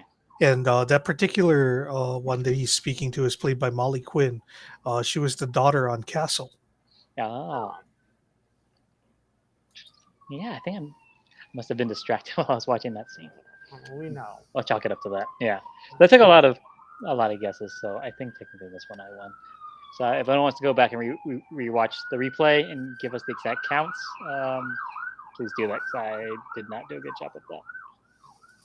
But I'm I gonna know. blame myself didn't for Groot. win. Yeah. So I think you won. So I am Groot until the next time we play this game, which I think we can do anytime we don't have a good idea for an end game. I wonder we what can- game we're going to play during Endgame. We'll play a lot. It's a long movie. We'll play games throughout. Yeah. So that'll be a watch along. Okay, but next week, first Spider-Man, MCU Spider-Man standalone movie, right? Boom. It'll be good. I'm so excited. Yeah. Probably Joe Lewis, I think, next week. Probably. We'll see how the weather is. Hey, look at Nice. I that. found it. It's got it on Blu-ray. Yes. I am probably going to have to ask for help with the next Spider-Man movie, though. Yeah. Because I don't think that I bought Far From Home. Got it sitting right here. Nice. Excellent. Yeah, and I am going to have to. I'm going to order all of them on DVD at some point before the 4th of July weekend when we'll be doing a Are we... all-day watch-along. Like, I know that we talked about that, Right. but By we, I mean me and somebody who wants. You guys that's... can't do the whole thing. Yeah, because it's over 17 hours. Yeah, That's if you go straight through. Right. No stopping. no stopping. We always stop. Right, yeah. So there's probably like a 5-minute break between each one, and then when you start adding that up with 8 movies, that's an extra 40 minutes to the day. So we're looking at an 18-hour plus day Mhm. for anyone who wants to do it. But I'm sure you guys will be able to join for some of it, and hopefully anybody watching you'll be able to join for some of it and raise some money for some good causes. But yeah, next week, Spider-Man: Homecoming with probably Joe Lewis. And I didn't pull up a video to write us out on, so instead we will write out on us saying "I am Groot" over and over again, all the different lines. We're gonna read the whole movie from the very first line, which is Kurt Russell singing "Brandy, you're a fine girl." We're gonna do the entire movie just as Groot until the stream ends. So good night, everybody. Nice. See you next Groot. week.